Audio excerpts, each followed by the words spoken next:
নন্দা দেবী রান্নাঘরে রান্না করছিলেন। এমন সময় তার মেয়ে তিতলি এসে বলে, মা, তুমি কি রান্না করছো গো? আরে আমি ডাল আলু ভাতে রান্না করছি। আজকে তোর পিসি আসার কথা আছে না, সেজন্যই এই ব্যবস্থা করছি। আচ্ছা মা, বাড়িতে লোকজন এলে কোথায় মাছ মাংস ডিম পোলাও এসব রান্না করবে, তা না করে তুমি শুধু ডাল আর আলু ভাতে রান্না করছো? আরে বাবা, মানুষজন কেমন আসছে সেটাও তো দেখতে হবে। তোর পিসি এক আজব মানুষ, আমার হাতের কোনো রান্নাই তার ভালো লাগে না। মাছ মাংস রান্না করব, তারপরে আবার দুটো কথাও শুনবো। তার থেকে ভালো ডাল আলু ভাতে রান্না করে কথা শুনি। প্রথম প্রথম আমি অনেক করেছি, কিন্তু কোনো একটা দিনও এমন নেই যে তোর পিসি আমাকে দুটো সুনাম করেছে। তাই আমি এখন ঠিক করে ফেলেছি, তোর পিসি এলেই আলু ভাতে ডাল, না হয় ডিম আলুর তরকারি, আর সবশেষে ডিম ভাজা ভাত। এর থেকে বেশি আমি বাপু আর কিছু করতে পারবো না। একদিক থেকে তুমি ঠিকই করো মা, ডাল আলু ভাতে খেলে পেটও ভরবে, আর পোলাও কোরমা খেলেও পেট ভরবে। খাওয়া নিয়ে কাজ, কি খেলাম না খেলাম ওটা বড় কথা না। আচ্ছা মা, আমার তো আর কদিন পরেই বিয়ে হয়ে যাবে, তুমি আমাকে কয়েকটা রান্না শিখিয়ে দাও তো। হ্যাঁ রে, আমি কয়েকদিন ধরে এই কথাটা নিয়েই ভাবছিলাম। তোর পিসি চলে গেলে না, তুই আমার কাছে বেশ কয়েকটা ভালো ভালো রান্না শিখে নিবি, পরে শ্বশুর বাড়িতে গিয়ে সেসব কাজে দেবে। আরে বাবা, শ্বশুর বাড়িতে কি আমি রান্নার কম্পিটিশন করব যে ভালো ভালো রান্না শিখতে হবে? তুমি সাধারণ কয়েকটা শিখিয়ে দাও, তাতেই হবে। এই তো, যেমন আজকে ডাল আলু ভাতে করছো, আমাকে এটাই শিখিয়ে দাও। আরে ডাল আলু ভাতে আবার শেখার কি আছে? ঠিক আছে, তুই দেখ আমি কিভাবে করছি, কিন্তু তোকে কয়েকটা না ভালো ভালো রান্না শিখে নিতে হবে। জানিস তো, শ্বশুর বাড়ির লোকজনদেরকে মন জয় করতে গেলে তাদেরকে ভালো ভালো রান্না করে আগে খাওয়াতে হবে। ও মা, তুমি আমাকে এই 3টে রান্নাই শিখিয়ে দাও, ব্যাস, বাকি আমি নিজে নিজে শিখে নেব। এরপর তিতলি তার মায়ের কাছ থেকে 3 ধরনের রান্না শিখে নেয়। তিতলি বিয়ে হয়ে শ্বশুর বাড়িতে চলে যায় এবং প্রথম দিনে রান্না করতে গিয়ে সে মনে মনে চিন্তা করে, আজকে আমার প্রথম রান্না, আমি তো এই 3টে রান্নাই পারি। ভাবছি আজকে আলু ভাতে ডালটাই করি, প্রথম দিনকে ডিমটা আর রান্না করব না। এমন সময় তার শাশুড়ি রান্নাঘরে আসে আর বলে, বৌমা, তুমি চলে এসেছো? দেখে নাও কোথায় কি রাখা আছে। দেখো, আজকে তোমার প্রথম রান্না, আর নতুন নতুন শ্বশুর বাড়িতে এসে সবারই একটু অস্বাভাবিক লাগে। তাই তোমার যেটা ইচ্ছে তুমি রান্না করে নাও, কেমন? আমার তরফ থেকে কোনো চাপ নেই। তবে হ্যাঁ, মিষ্টি জাতীয় কিছু একটা রান্না করো। প্রথম রান্নাতে মিষ্টি কিছু রান্না করাটাকে একটা শুভ লক্ষণ বলে মনে করা হয়। ঠিক আছে মা, আমি কিছু না কিছু রান্না করে নেব, আপনি যান, একটু আরাম করুন, আমি আছি তো, আমি সবকিছু দেখে শুনে কাজ করে নেব। শাশুড়ি চলে গেলে তিতলি রান্না বান্না শুরু করে। রান্না হয়ে যাবার পর বলে, ডাল আলু ভাতে তো রান্না হয়ে গেল, এবার মিষ্টি জাতীয় কিছু করতে হবে। জিলিপি বরফি রসমালাই রাবড়ি এগুলো তো করতে অনেক ঝামেলা, তাছাড়া এসবের রেসিপিও আমি জানি না। এক কাজ করি, ভাত তো রান্না হয়ে গেছে, একটু ভাত নিয়ে তাতে দুধ আর চিনি মিশিয়ে ক্ষীর তৈরি করে ফেলি, আমাকে আলাদা করে কিছু করতেই হবে না, আর 5 মিনিটেও তৈরি হয়ে যাবে। এভাবেই তিতলি কিছুটা ভাত নিয়ে তাতে দুধ আর চিনি মিশিয়ে ক্ষীর রান্না করে নেয়। তারপর খাবারগুলোকে টেবিলে সাজিয়ে সবাইকে খেতে ডাকে। তিতলির হাতের প্রথম দিনের রান্না খেয়ে সবাই তাকে বেশ ভালোই বলে। বৌমা, মানছি তুমি ডাল আলু ভাতে রান্না করেছো, তবে ডালটা খুব ভালো হয়েছে, বুঝলে? ক্ষীরটা খেতে বৌমা খুব ভালো লাগছে, বেশি মিষ্টিও হয়নি, আবার ঘি মশলাও কম হয়েছে। এইরকম হলে তো বেশি করে আমি একবারই খেতে পারবো। হ্যাঁ বৌমা, তোমার শ্বশুর মশাইয়ের জন্য যখন মিষ্টি করবে তখন একটু হালকা চিনি দেবে, বেশি মিষ্টি আবার ওনার সহ্য হয় না। এভাবেই সবাই প্রথম দিন তার রান্নার খুব প্রশংসা করে। দ্বিতীয় দিন রান্না হয়ে গেলে যখন সবাই খেতে বসে, তখন নতুন বৌমা তাদেরকে বলে, মা, আজকে আমি আপনাদের সবার জন্য ডিম আলুর তরকারি রান্না করেছি। কালকে নিরামিষ হয়েছিল তো, তাই ভাবলাম আজকে একটু আমিষ হোক। ডিম তো আপনারা সবাই পছন্দ করেন, তাই তো? হ্যাঁ বৌমা, ডিম সকলে মোটামুটি খায়, ভালোই করেছো ডিম রান্না করে। অনেকদিন হয়ে গেল এরকম আলু দিয়ে ডিম রান্না খাওয়া হয়নি। তোমার শাশুড়ি মা ডিমের কারি না হলে ডিমের ঘন্ট, এছাড়া তো আর কিছুই করে না। সে কি, তোমাকে যে আগের বারে ডিমের চচ্চড়ি করে দিলাম সেটা তুমি ভুলে গেলে? এই খেয়ে দিয়ে ভুলে যাওয়ার অভ্যাসটা না কিন্তু তোমার আজও গেল না। কবে কোন যুগে চচ্চড়ি করে দিয়েছিল তা আবার মনে আছে নাকি? বৌমা, তুমি শাশুড়ির কথা বাদ দাও, আমার খুব জোর খিদে পেয়েছে, তুমি তাড়াতাড়ি ডিম আলুর তরকারিতে ভাত দাও। এদিনও চুমকির হাতের রান্না খেয়ে সবাই মোটামুটি তার প্রশংসা করে। তৃতীয় দিন চুমকি সবাইকে ডিম ভাজা ডাল ভাত খাওয়ায়। চতুর্থ দিন আবার আলু ভাতে ডাল। এই 3টে খাবার চুমকি রিপিট করে করে রান্না করত। বাড়িতে সবাই প্রথম প্রথম আপত্তি না করলেও কিছুদিন পর থেকে তার এই জিনিসটার প্রতি সকলেই বিরক্ত হতে শুরু করে। একদিন খেতে বসে বরুণ বলে, তিতলি, তাড়াতাড়ি ভাতটা বেড়ে দাও, অফিস থেকে এসে খুব জোর খিদে পেয়েছে। আজকে আগে খেয়ে দিয়ে তারপর একটু ম্যাচ দেখবো। তা আজকে কি রান্না করেছো? আজকে তো বুধবার, তাই না? তাহলে তো আজকে ডিম ভাজা ডাল ভাত। আবার সেই ডিম ভাজা ডাল ভাত? আচ্ছা, এই 3 ধরনের রান্না ছাড়া কি আমাদের ঘরে আর কোনো রকমের কিছু রান্না হবে না? হয় ডাল আলু ভাত, নাহলে ডিম ভাজা, আর না হলে ডিমের ঝোল।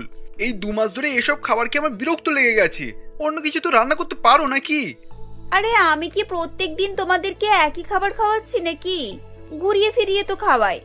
জানো এই খাবারটাই রান্না করতে কত পরিশ্রম লাগে?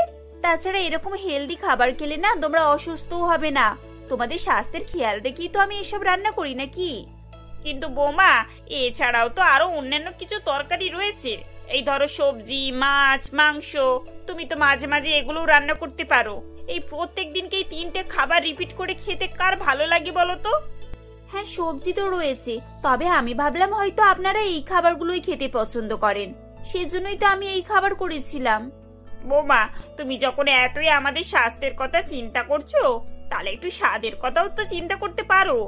বুঝতেই তো পারছো, একই খাবার এতদিন ধরে খাচ্ছি, একঘেয়েমি তো লাগবেই বলো।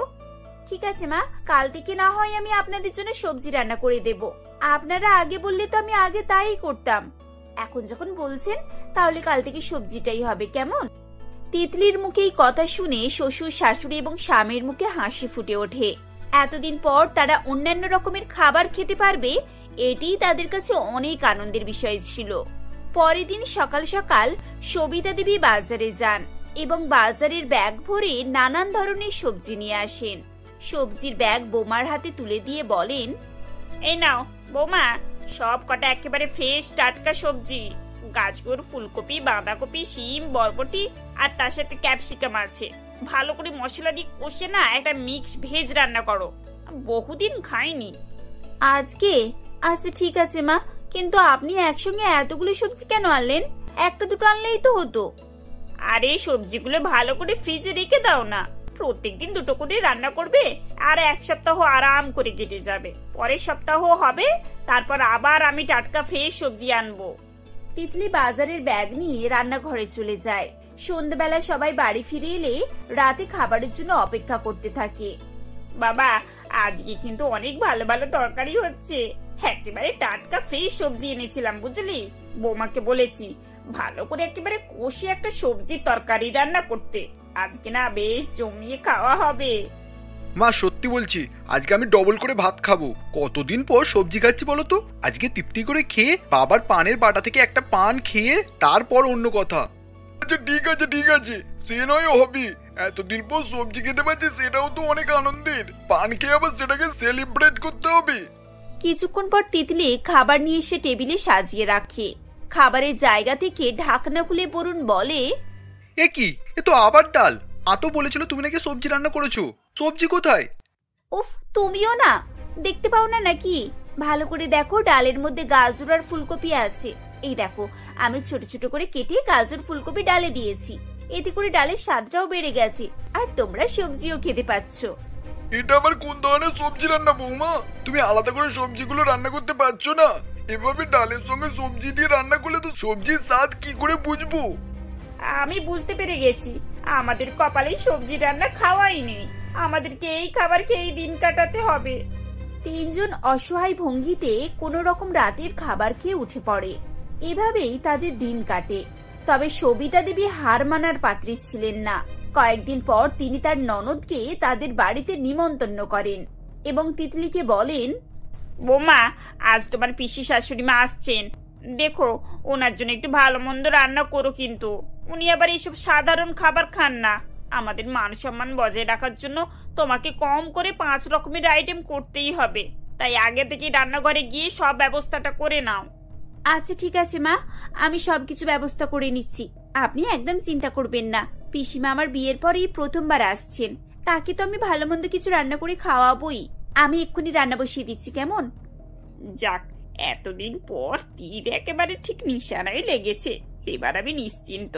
আজকে নিশ্চয়ই পোলাও কোরমা ভালো ভালো খাবার খেতে পারবো। ইস, এই বুদ্ধিটা যদি আগে মাথায় আনতাম তাহলে এতদিন আমাদেরকে এই ঝিমনো খাবার খেতে হতো না। যাই হোক, এখন এসেছে মাথায়, এখনই কাজে লাগাই। বরুণ অফিস থেকে ফিরে এসে দেখে সবিতা দেবী খুবই হাসি হাসি মুখে বসে আছেন। কি ব্যাপার মা, তুমি এত হাসছো যে? নতুন কিছু ঘটনা ঘটেছে নিশ্চয়ই। হ্যাঁ রে বাবা, আজ বিড়ালের ভাগ্যে শিকে ছিঁড়েছে। তোর পিসি আসছে। আমি বৌমাকে বলেছি ভালো মন্দ রান্না করতে। তোর পিসিমার লতাই লতায় আমাদেরও খাওয়া হবে রে। সবিতা দেবীর কথা শুনে পুরো বাড়ি একেবারে খুশি হয়ে যায়। এরপর তার ননদ লাবণ্য দেবী এসে উপস্থিত হন। খাবার টেবিলে তিতলি সবার জন্য খাবার সাজায়। সবাই খুব আগ্রহ নিয়ে বসে থাকে, কিন্তু খাবার দেখে সবিতা দেবী চিৎকার করে ওঠেন, বৌমা, তুমি আলু ভাতে ডাল রান্না করেছো? হ্যাঁ মা, আমি পিসিমাকে জিজ্ঞাসা করলাম যে উনি কি খাবেন। উনি বললেন তোমার যেটা ইচ্ছে সেটাই করো, যত হালকা খাবার হবে ততই ভালো। হ্যাঁ বৌদি, আমার না শরীরটা কদিন ধরেই ভালো যাচ্ছে না। তারপরে বৌমা বলল ও আলু ভাতে ডাল নাকি খুব ভালো রান্না করে, তাই আমিও রাজি হয়ে গেলাম।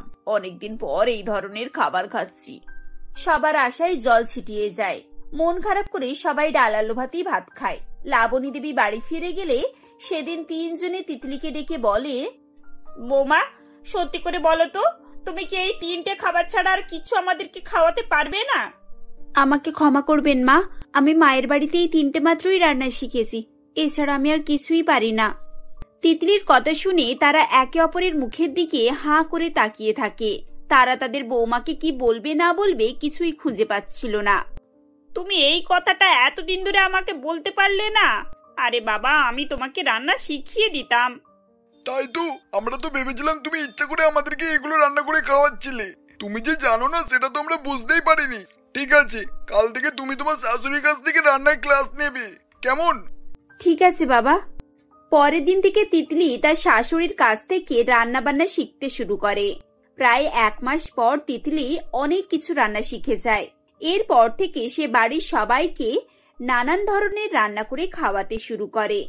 বাড়ির সবাই এবার খুব খুশি হয়ে যায় এবং সবাই সুখে শান্তিতে ও আনন্দে বসবাস করতে থাকে। সুস্মিতা দেবী তার স্বামী তিলক বাবু এবং তাদের একমাত্র মেয়ে তুলিকাকে নিয়ে রায়পুর গ্রামে বসবাস করে। তুলিকা ছিল খুবই জেদি প্রকৃতির, কারণ সবসময় হাঁচি হওয়াতে তার মা বাবা ও সকল বান্ধবীরা সকলেই তার কাছ থেকে দূরে থাকতো। কিন্তু তবুও সে কোনো ডাক্তার দেখাতে চাইতো না। মা বাবা এত করে বলা সত্ত্বেও তবুও সে তাদের কোনো কথাও শুনতো না। তুলিকা কলেজে পড়াশোনা করে। কলেজে যাওয়া মাত্র সে যারই সঙ্গে কথা বলতে যেত, একটা কথা বললে 4-5 বার হাঁচি করে ফেলতো। এই কারণেই তুলিকার সঙ্গে কেউ ভালো করে কথাবার্তাও বলতে চাইতো না। এমনই একদিন তুলিকা সকাল সকাল ঘুম থেকে উঠে ফ্রেশ হয়ে তার মায়ের কাছে যায় এবং বলে, মা, ও মা, মা তুমি কোথায় গেলে? আরে বাবা, আমাকে কলেজে বেরোতে হবে তো। উফ, এই সকাল সকাল এরকম 10 বার হাঁচিটা যে কেন হয় কে জানে।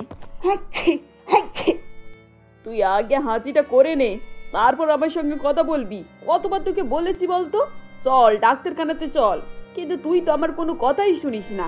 এবার নাও ভোগো, সকালবেলা উঠলে তোর তো এরকমই হয়, তুই তার সত্ত্বেও আমাদের কোনো কথা শুনিস?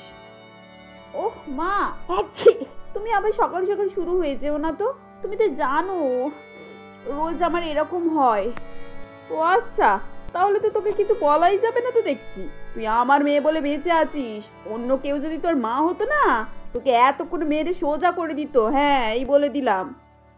মা, তুমি আমাকে নাস্তা দাও তো, আমার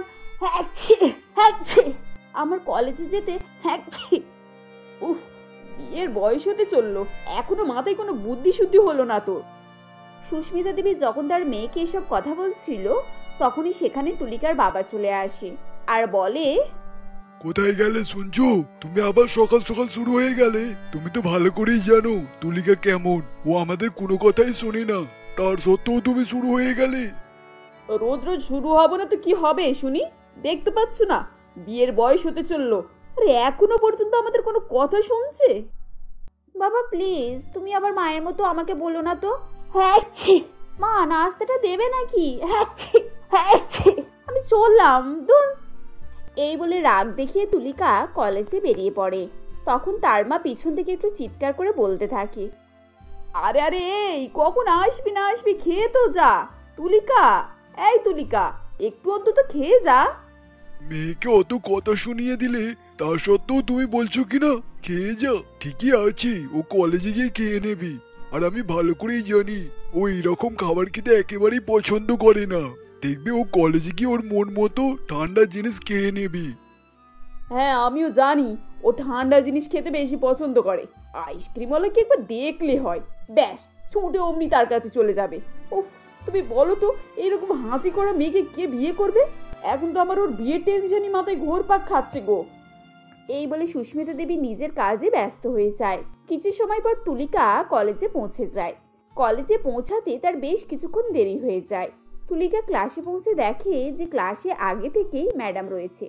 ম্যাডামকে দেখে তুলিকা অনেকটাই ঘাবড়ে যায়। আর সে মনে মনে ভাবতে থাকে, এবারে কি হবে? এই মা বাবা চক্করে আমার ক্লাসটাই দেরি হয়ে গেল। তুলিকার হাঁচির শব্দতে ম্যাডাম তা দেখে ফিরে তাকায়। তখন ম্যাডাম বলে, আমি জানতাম তুমিই আসছো এই হাঁচিটা নিয়ে। একদমই আমার ক্লাসে থাকবে না তুমি। আর যদি হাঁচি না করে চুপচাপ বসে থাকো তবেই থাকবে। 10 বার এরকম হাঁচি হাঁচি করে আমার ক্লাসটাকেই গুলিয়ে দাও তুমি। ম্যাডামের কথা শুনে সকল স্টুডেন্টরা অনেক জোরে জোরে হাসাহাসি করতে থাকে। তুলিকা চুপচাপ কোনো কথা না বলে নিজের জায়গায় বসে পড়ে। চুপচাপ বসে থাকার কারণেই তার আর কোনো হাঁচি হয় না। একবার কথা বলতে গেলেই তার 4 বার হাঁচি হয়। সে ভয়েতে আর কোনো কথাই বলে না। এরকম ভাবে দেখতে দেখতে ক্লাসটা শেষ হয়ে যায়। ক্লাস শেষ হয়ে যাওয়ার পর তুলিকা ক্যান্টিনে খাবারের জন্য যায়। খাবার অর্ডার দিয়ে সে বসে পড়ে। তার পাশে আরো 2জন মেয়ে বসেছিল। দেখতে দেখতে তাদের 3 জনের খাবার একসঙ্গে চলে আসে। তখনই তুলিকা তাদের 2 জনের প্লেটে হাসি করে দেয়। সেই দেখে তুলিকার পাশে থাকা 2 মেয়ে খুবই রেগে ওঠে এবং বলে, এই যে এটা তুই কি করলি? তুই দেখতে পাচ্ছিস না আমরা এখানে বসে আছি, আর তুই আমাদের সামনে আমাদের খাবারের প্লেটে হাসি করে একদম ভর্তি করে দিলি যে। এ মা, ছি ছি ছি ছি ছি, না না না, আমি আর এর পাশে বসতে চাই না। এই গীতা চল, এক্ষুনি এখান থেকে চল, আমরা অন্য জায়গায় বসবো। এই সরি, আসলে এখানে ফাঁকা দেখলাম তো তাই এসে বসে পড়লাম। এই নন্দিনী চল, আমরা আর এখানে বসবো না। এই বলে গীতা আর নন্দিনী অন্য ফাঁকা জায়গায় দেখে সেখানে উঠে যায়। এদিকে তুলিকা নিজের খাবার খেয়ে এবং তাদের 2 জনের বিল দিয়ে সেখান থেকে চলে আসে। তুলিকা মনে মনে ভাবতে থাকে, সত্যি ওখানে বসাটাই আমার ভুল হয়েছে, শুধু শুধু আমাকে বিল পে করতে হলো। যাই একটু গিয়ে বরঞ্চ আইসক্রিম খেয়ে আসি। এই বলে তুলিকা আইসক্রিমওয়ালার কাছে যায় এবং সেখানে গিয়ে একদম ঠান্ডা আইসক্রিম খেতে থাকে। 2-3টে আইসক্রিম খাওয়ার পর সে আইসক্রিমওয়ালাকে আরো আইসক্রিম দিতে বলে। আইসক্রিম খেতে খেতেও তুলিকা অনেকবার হাঁচি করে। তখন আইসক্রিমওয়ালা বলে, বলছি ম্যাম, আমি আর আইসক্রিম দিতে পারবো না। একেই দেখছি তোমার হাঁচি আর থামছে না, তার উপরে এখন যদি আবার আইসক্রিম আরো খাও তো আরো বেশি বাড়বে। দাদা, আইসক্রিম বিক্রি করাটা আপনার কাজ, আর বিক্রি হওয়াটাই তো আপনার ভালো, তাই না? না ম্যাম, আমি কারো ক্ষতি করে আইসক্রিম বিক্রি করতে চাই না। আরে আমার তো এরকম সবসময় হাঁচি হয়, এটা নিয়ে আপনার ভাবতে হবে না। আপনি আমাকে আইসক্রিম দিন তো। তুলিকার এরকম বলাতেও আইসক্রিমওয়ালা তাকে আর আইসক্রিম দেয় না। তুলিকাকে সেখান থেকে চলে যেতে বলে। তুলিকা সেখান থেকে চলে যায়। এত অপমান হওয়া সত্ত্বেও তুলিকা নিজের ভুল বুঝতে পারছিল না। এরকম ভাবেই দেখতে দেখতে বেশ কিছুদিন অতিবাহিত হয়ে যায়। একদিন তুলিকা বাসে করে কলেজ থেকে বাড়ি ফিরছিল। বাড়ি ফেরার পথে সে বাসে বসে বসে অনেকবার হাসি করছিল, যার কারণে সকলেই তার পাশ থেকে সরে যাচ্ছিল। তার পাশে কেউ দাঁড়াতেই চাইছিল না। তখন বাসের ভিড়ের মধ্যে একজন বলে ওঠে, এই মেয়েটা তো আমাদের সকলকে এক জায়গায় জড়ো করে দিচ্ছে একেবারে। আরে আপনি কি সরে দাঁড়ান না? এত ঠেলা ঠেলিতে আমরা কিভাবে দাঁড়াবো বলুন তো? আমরা তো দাঁড়াতেই পাচ্ছি না। আসলে এটা তো আমার এটা তো আমার সব সময়ই হয়। ও, কথাটাও তো ঠিকভাবে বলতে পারছো না তুমি। বাড়ির দিকে আগে ডাক্তারের কাছে যাও, না হলে একটা কথাতে 10 বার হাঁচি করেই চলেছে একেবারে। এভাবেই বাসিতে সকলের সামনে অপমানিত হয় তুলিকা, কিন্তু তুলিকা তখনও কিছুই মনে করছিল না। কিছুক্ষণের মধ্যেই তুলিকা বাড়িতে ফিরে আসে। বাড়িতে ফিরে এসে তার রুমে চলে যায়। এদিকে তার মা বাবার বিয়ের জন্য চিন্তা লেগেছিল। তুলিকার মা আর বাবা তুলিকার বিয়ের কথাবার্তা বলছিল। কি গো শুনছো? বলি দেখতে দেখতে তো শীতকাল চলে আসলো, এবারে তো মেয়েটার জন্য পাত্র দেখো অন্তত। আমার খুব ইচ্ছে এই শীতে এই মেয়েটার বিয়ের কাজ সেরে ফেলবো। আমি আর দেরি করতে চাই না বুঝলে, কিন্তু জানো তো আমার খুব ভয় করছে। হ্যাঁ হ্যাঁ জানি তো, ভয় তো আমারও হচ্ছে। যদি ওকে দেখতে আসে তাহলে ওকে কেউই বিয়ে করবে না। আমার মাথায় একটা প্ল্যান এসেছে। কি কথা, কি ভাবছো বলো না গো একটু আমাকে। আমি ভাবছি ঘটক মশাইয়ের কাছে গিয়ে একটা তুলিকার ছবি দিয়ে আসবো। যদি বাড়িতে দেখতে আসে তাহলে বলবো আমাদের মেয়ে খুব কাজে ব্যস্ত থাকে আর ওর হাতে সময়ও কম থাকে।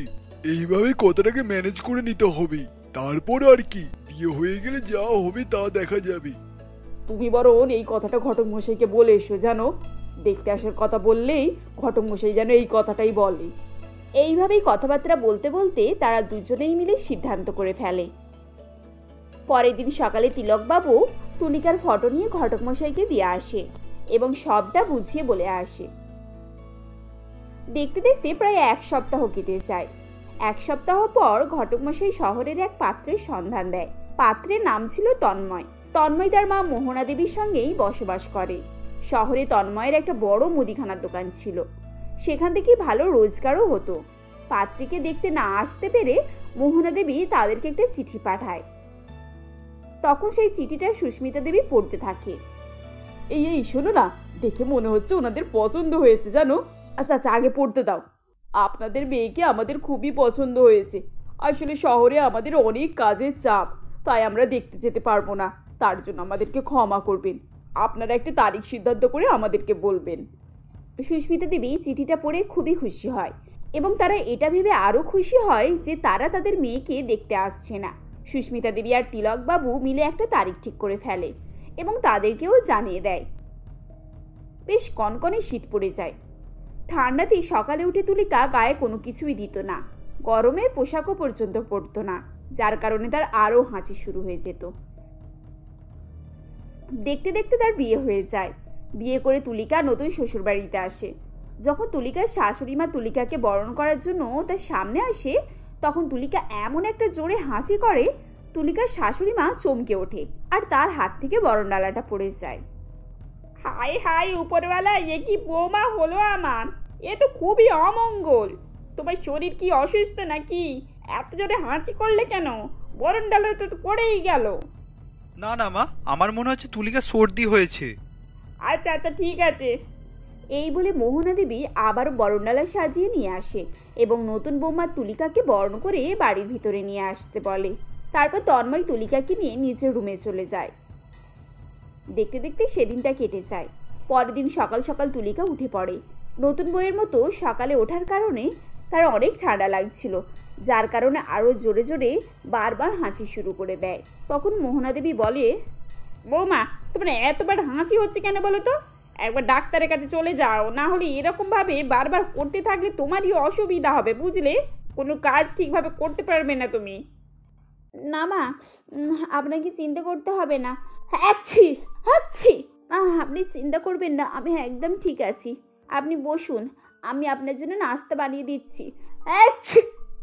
এ কথা শুনে মোহনা দেবী একটু বিরক্ত হয়ে যায়, কিন্তু সে তার নতুন বৌমাকে কিছুই বলে না। চুপচাপ এসে খাবার টেবিলে বসে পড়ে। কিছুক্ষণ পর তুলিকা শাশুড়ি মাকে নাস্তা দেয়। নাস্তা দেবার জন্য যখনই তুলিকা তার সামনে যায়, আবারও একটা জোরে হাঁচি করে। সে হাসি একদম তার শাশুড়ি মায়ের মুখে গিয়ে পড়ে, যার ফলে মোহনা দেবী প্রচন্ড পরিমাণে রেগে যায়। ছি ছি ছি ছি ছি ছি ছি, তন্ময়, এই তন্ময়! মায়ের ডাক শুনে তন্ময় সেখানে আসে আর বলে, হ্যাঁ মা, কি হয়েছে বলো, তুমি ডাকছিলে? তন্ময় বাবা দেখ, তোর এই বউ আমার বুকের কি অবস্থা করেছে হাঁচি করে করে। আমি এরকম বৌমা চাই না বাপু। মা জানো তো, কাল রাত্রে আমার একদমই ঘুম হয়নি। সারাটা রাত তোমার বৌমা হাঁচি করে করে আমার ঘুমটাই ভাঙিয়ে দিয়েছে। কিন্তু এখন বিয়েও হয়ে গেছে, এখন কি করি? মোহনা দেবীর কথা শুনে তুলিকা অনেক ভয় পেয়ে যায়। তখনই তুলিকা কাঁদতে কাঁদতে বলে, মা আমাকে ক্ষমা করে দিন, আমি আর এরকম হ্যাঁছি। মা, আমি আর এরকম করব না। আমি আজই ডাক্তারের কাছে যাব। আর শীতকালে সোয়েটারও পরবো। শুধু সকালে সকালে উঠেছি তো, আর গায়ে সোয়েটার চাদর কিছুই পরা হয়নি, যার ফলে আমার আরো ঠান্ডা ধরে নিয়েছে। ও তুমি তো ঠিকভাবে কথাটাও বলতে পারছো না। এই তন্ময়, তুই আগে ওকে ডাক্তারের কাছে নিয়ে যা, না হলে আমি এই মেয়েকে আর এক মুহূর্তে এই বাড়িতে সহ্য করব না। এই বলে মোহনা দেবী রাগ দেখিয়ে সেখান থেকে চলে যায়। তখন তন্ময় তুলিকাকে নিয়ে ডাক্তারের কাছে যায়।